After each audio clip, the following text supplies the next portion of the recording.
Kabanata 1291. Tunay nga, pagkatapos niyang magsalita. Buzz. Mabilis na sumiklab ang kakaibang liwanag mula sa harapan.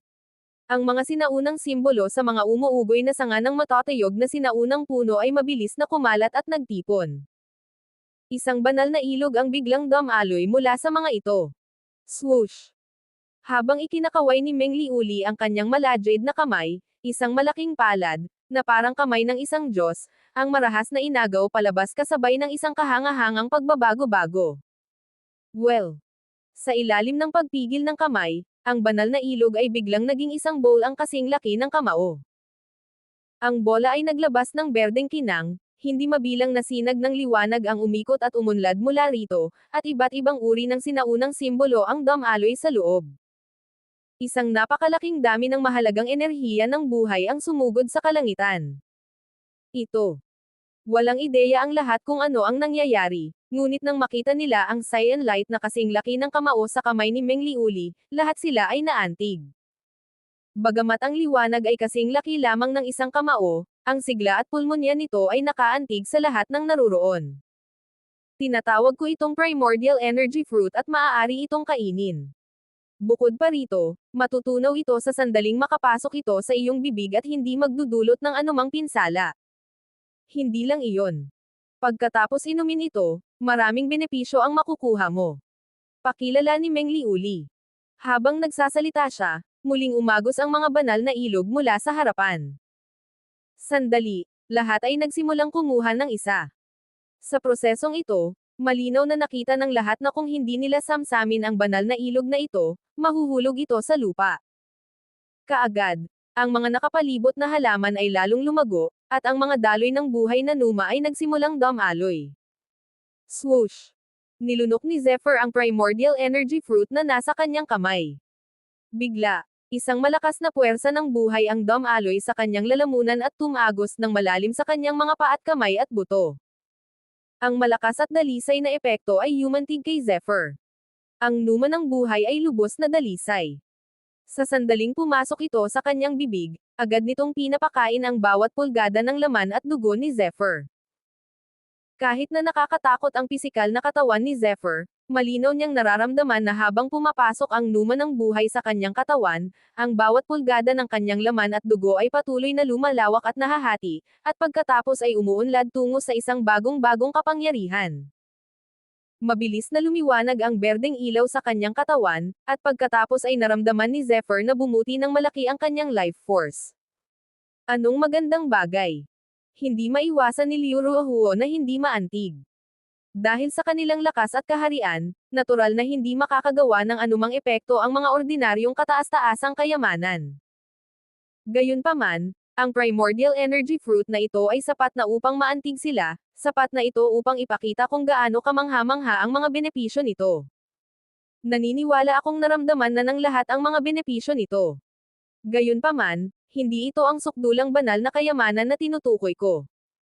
Sa sandaling ito, ang magandang mukha ni Meng Liuli ay lalong nagmukhang nakalalasing. Malinaw na nasiyahan siya sa pagganap ng lahat. Sino ang punto mo? Habang nakatingin kay Meng Liuli, biglang bumilis ang tibok ng puso ng lahat. Dapat nakita mo na ang mga matatanda at matatayog na punong iyon. Matagal nang umiiral ang mga higanteng punong ito at halatang espiritista. Nang pumasok ako sa mahiwagang islang ito, nakalaban ko na ang higanteng punong iyon. Sa lakas ko, halos hindi ko mapigilan ang kabilang panig, pero napakahirap itong talunin. Nang marinig ang mga salita ni Meng Liuli, bahagyang gumalaw ang puso ni Zephyr, at nagkaroon siya ng bagong pananaw sa lakas ni Meng Liuli. Kabanata 1292. Tunay ngang napakalakas ng kapangyarihan ng matandang puno. Kahit ang isang mabangis na halimaw tulad ng marahas na rhinoceros ay atras kapag nakita nito ang kakilakilabot na matandang punong ito. Ang paggawa ng mga banal na bagay, espiritual na enerhiya, at iba't ibang lihim na kayamanan ay mangangailangan ng mahabang panahon. Sa palagay ko ay mayroong pambihirang espiritual na enerhiya na nakatago sa likod ng sinaunang punong ito. Kung hindi, ang mga sinaunang punong ito ay hindi sana lumaki ng ganito kalaki. Nag-init din ang mga mata ng maraming tao dahil sa kanyang mga sinabi. Tama, Ang mga mapagkukunan ng mga nilalang sa langit, lahat ng uri ng kakaibang kayamanan, at iba pang mahiwagang bagay ay nangangailangan ng mahabang panahon upang mabuo.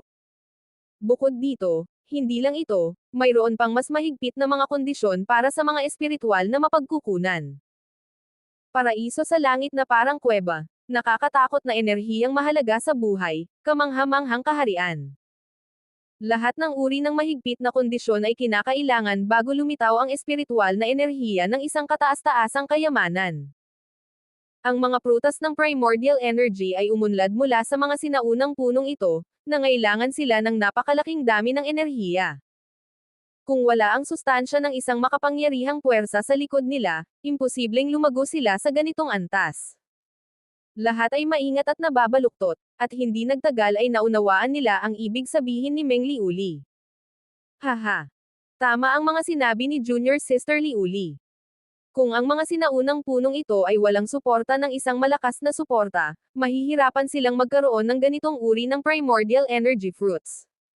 Sabi ni Hen Yuhuang. Nakakadiri ang mga mata ng lalaking ito. Sabi ng Nine Netherbird kay Zephyr sa pamamagitan ng komunikasyon ng pandama. Sa sandaling ito, ang mga mata ni Hen Yuhuang ay nagniningning na parang nagliliyab na liwanag.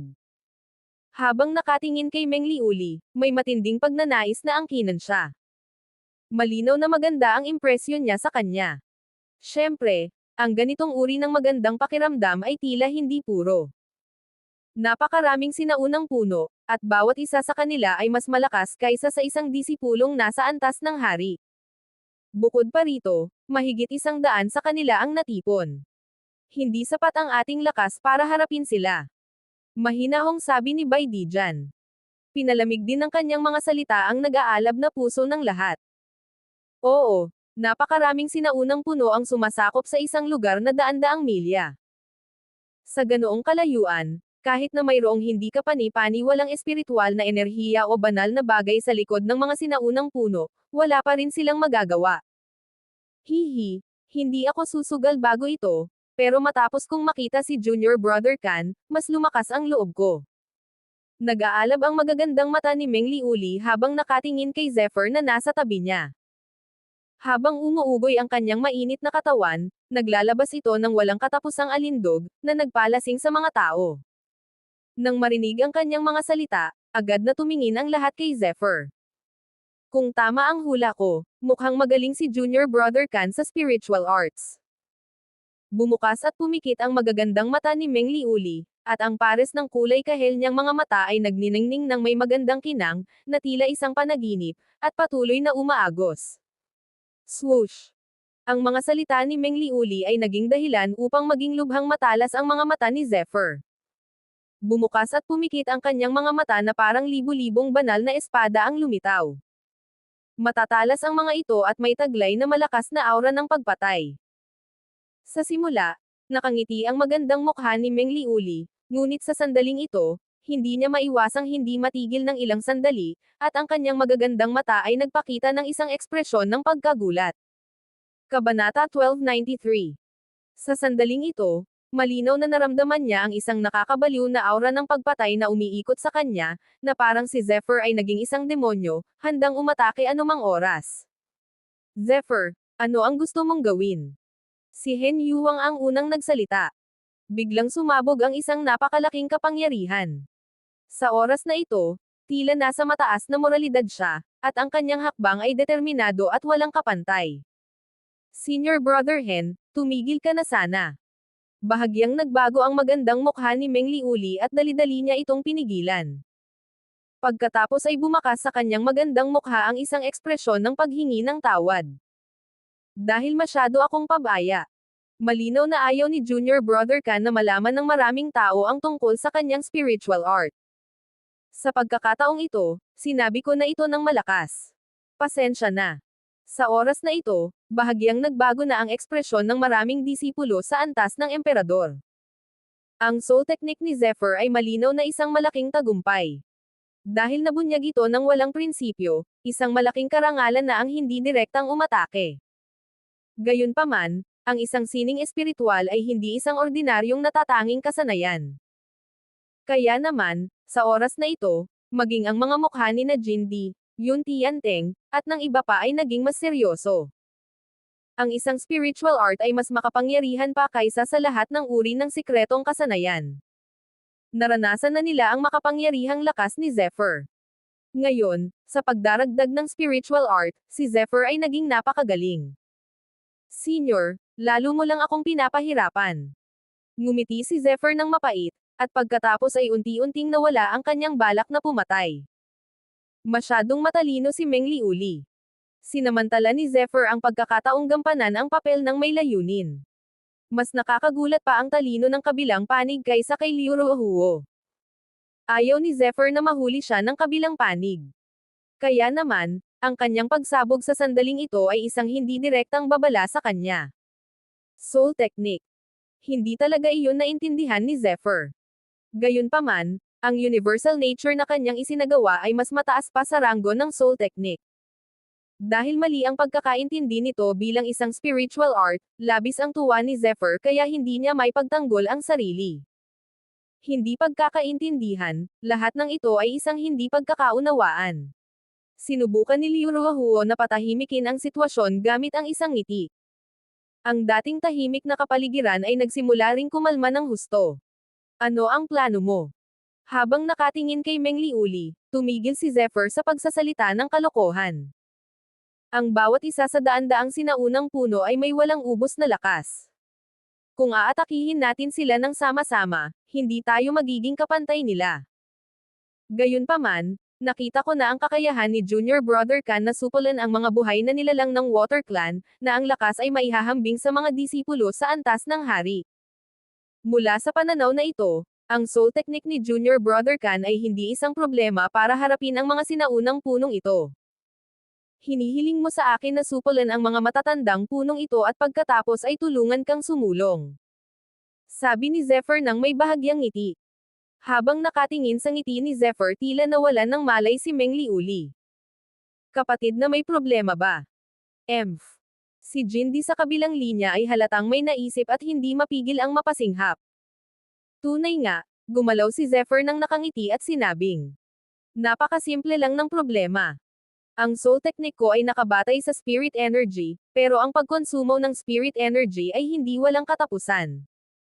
Kapag naubos na ang spirit energy ko sa isang tiyak na antas, kailangan ko ng makabawi.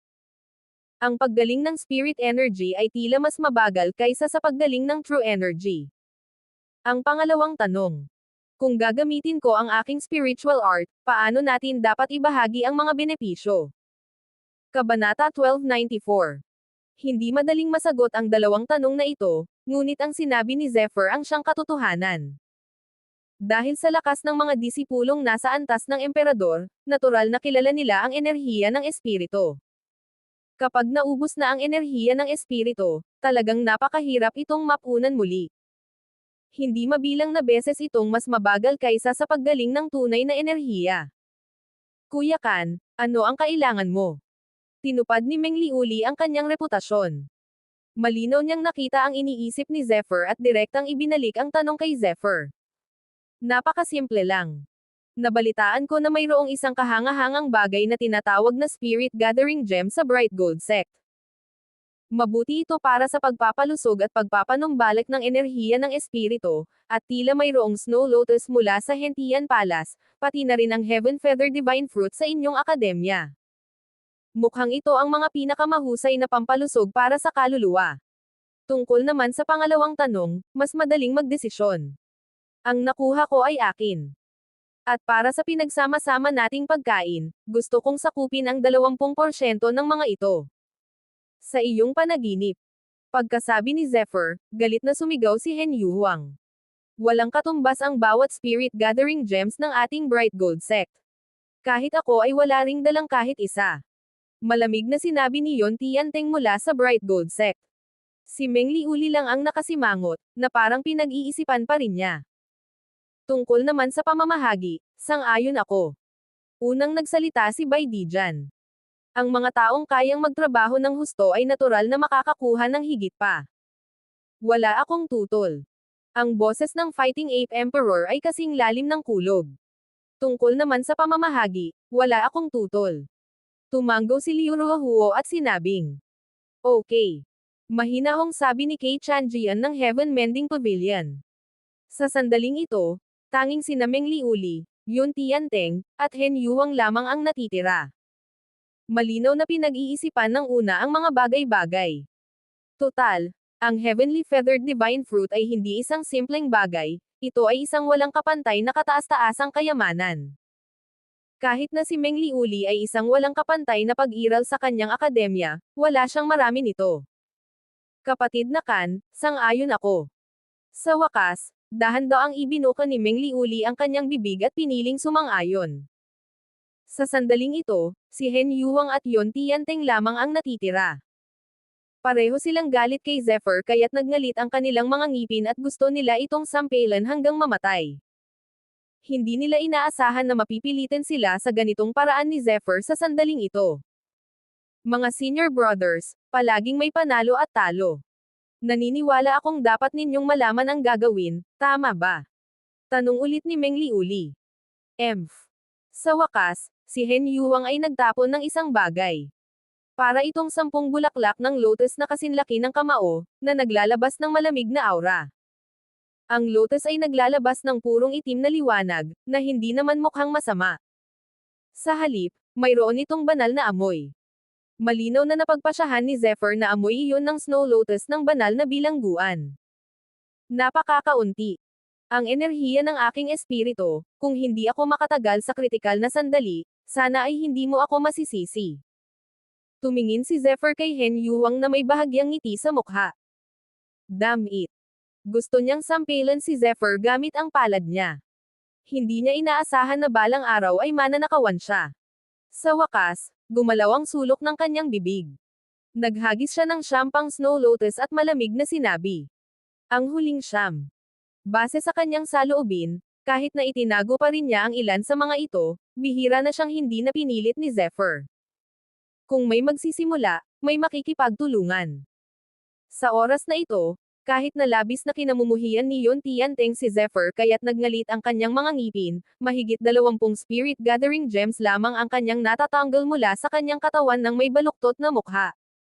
Sa kabilang banda, si Meng Liuli ay lubos na nakikipagtulungan. Kumuha siya ng 23 ginintoang prutas na may pares ng pakpak. Ito ang Heavenly Feather Divine Fruit. Kabanata 1295.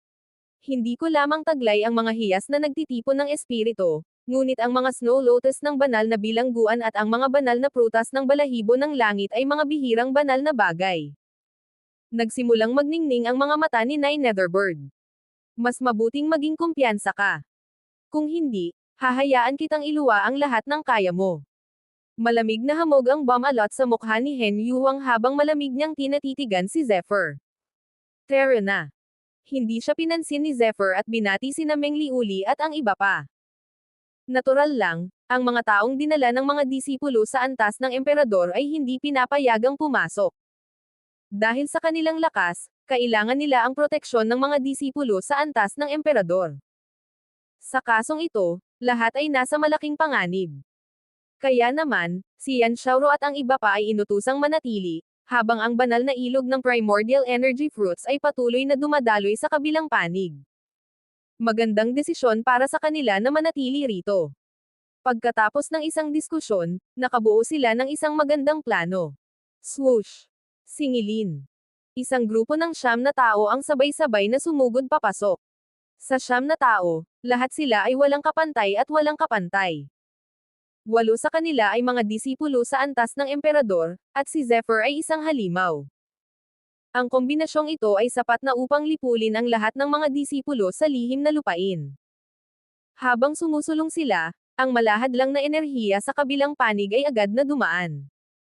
Gayunpaman, ito ay walang awang nabuksan ng pinagsamang lakas ng 9 na tao. Buzz! Buzz! Buzz! Habang pasulong sila, biglang may narinig silang tunog ng pagbagsak sa hangin. Ang mga guhit ng makakapal at makakapal na sanga, na may matutulis na tinek, ay mabilis na sumugod patungo sa 9 na tao, tulad ng mga cade ng bakal na may mga tinek. Nagpakurus-kurus sila at nahulog mula sa lahat ng direksyon, na para bang bumuo sila ng isang malaking lambat sa ere. Ha! Si Liu Ruohuo ang unang sumalakay. Ang dalawa niyang kamay ay bumuo ng isang selyo at isang apoy na parang dragon ang agad na pumailanglang sa kalangitan. Bilang ultimate expert ng Fire Cloud Sect, natural na maiisip ng isa kung gaano siya katakot. Kaya naman, kasunod ng kanyang pag-atake, sinunog ng apoy ang kalangitan hanggang sa umabot ito sa radius na 1,000 metro. Kumatok-putok-putok-putok. Ang makapal na sanga ay kasing kapal ng isang mangkok at nakabaluktot na parang isang higanteng sawa. Gayunpaman, nang salubungin nito ang mga apoy na ito, lumikha ito ng masakit na nagliliyab na tunog. Gaano man kahanga-hanga ang mga sinaunang punong ito, ang apoy na nagliliyab sa mga puno ay isang hindi nagbabagong prinsipyo mula pa noong sinaunang panahon. Mahigit kalahati ng lambat ang biglang nasunog. Sa sandaling ito, ang bilis ng 9 na tao ay hindi nagbago, at patuloy silang mabilis na sumulong. Whir! Sa sandaling ito, biglang lumitaw ang isang kulay cyan na ilaw. Ang cyan na liwanag na ito ay parang cyan na ilog, gumugulong at umaalon. Saan man ito magpunta, ang kakilakilabot na apoy ay hindi makagalaw ng kalahating hakbang pasulong. Hindi lang iyon, kundi habang nagliliyab ang apoy, dahan-daang lumilitaw ang cyan na ambon. Nako hindi. Kamandag yan. Biglang nagbago ang magandang mukha ni Meng Liel at malakas niyang ipinaalala. Zephyr, bilisan mo. Isang galit na ungol ang pinakawalan ni Hen Yuang at tumingin kay Zephyr nang may hindi maitagong galit. Dumagundong.